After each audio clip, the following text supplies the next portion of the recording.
حسد ہے کیا؟ حسد بندوں سے نہیں ہوتا، یہ سمجھ لیں۔ حسد کا مطلب، حسد کی لغوی تعریف یہ ہے کہ یہ سمجھ لینا کہ یا اللہ اسے نہیں دینا چاہیے تھا، مجھے دینا چاہیے تھا، یہ تعریف ہے۔ تو حسد ہوتا کس سے ہے؟ حسد دراصل بندے پہ نہیں کیا جاتا۔ حسد کا معنی یہ ہے کہ آپ اللہ کی تقسیم پر اعتراض کر رہے ہیں۔ آپ کا کہنا یہ ہے کہ یا اللہ یہ تقسیم ٹھیک نہیں ہوئی، معاذ اللہ یہ ادھر چلا گیا، یہ تو ادھر آنے والی چیز تھی۔ تو یہ آپ نے ڈائریکٹ جو مقابلہ شروع کیا، معاذ اللہ یہ تو آپ نے اللہ کی تقسیم کے ساتھ شروع کر دی۔ تو پھر دل میں بگاڑ آتا ہے، پھر انسان ٹوٹ پھوٹ کا شکار ہوتا ہے، پھر وہ کمزور پڑ جاتا ہے، پھر وہ ایسی باتیں کرتا ہے جو اس کے منصب کے مطابق نہیں ہوتی، کچی بات کرتا ہے، کمزور بات۔ اللہ بہتر جانتے ہیں کون سی چیز اس نے کہاں رکھنی ہے۔ رب کی حکمت پر اور اس کی دی ہوئی توفیق پر راضی رہنا ایمان کا تقاضا ہے، لیکن ہمیں تو چاہیے تقسیم اپنی مرضی کی۔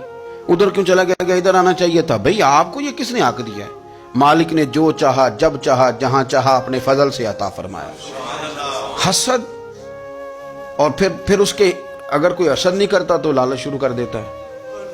وہ کہتا ہے کہ یہ جو اس کا مال ہے اس میں میرا بھی حق تھا، یہ تو مجھے ملنا چاہیے تھا۔ آپ یقین کریں کہ بندے بندوں سے کم پیار کرتے ہیں، جیبوں سے زیادہ پیار کرتے ہیں۔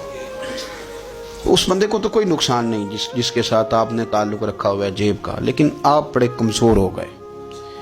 آپ جب لالچ کر لیا، نفسانیت میں آ گئے تو آپ کمزور پڑ گئے۔ آپ نے مطلب کیا، آپ کا کیا خیال تھا کہ رب کی بارگاہ سے کوئی کم ملنے والا تھا جو بندوں پہ اتنی توجہ کر لی؟ او یار ادھر دیکھ، میری بات سن۔ او بھائی، وہ تیرا میرا رب ہے۔ یہ ہو سکتا ہے کہ امیروں کو دے دے اور تیرے جیسے میرے جیسے غریبوں کو وہ بھول جائے؟ یہ ہو سکتا ہے؟ تو کیوں لوگوں کی جیبوں پہ توجہ، لوگوں کی جیبوں پہ نظریں، فلانے کے پاس آ گیا تو میں رہ گیا؟ مطلب کس لیے؟ ہمارا رب کسی کو بھولتا نہیں ہے، کسی شخص کو وہ میرا مالک اپنے فضل سے نظر انداز نہیں کرتا، وہ سب کو نوازتا ہے، لیکن اس کی حکمت کے تقاضوں کا انتظار کرنا مسلمان کی شان ہے۔ کبھی کسی حسد میں کبھی کرنا ہو تو رشک کریں، مزہ آئے گا۔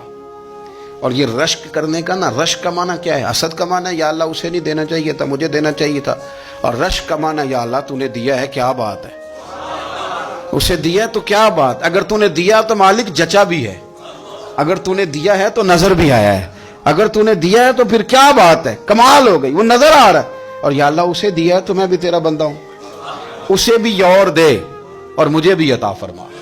یہ رشک ہے۔ رشک کا نا حضور نے حکم دیا ہے۔ معاشرے میں حسد پر موٹ ہوا ہے، اگر کبھی رشک پر موٹ ہوتا نا تو عزتیں بڑھ جاتی، محبتیں بڑھ جاتی، خلوص میں اضافہ ہوتا، لوگ ایک دوسرے کے قریب آتے۔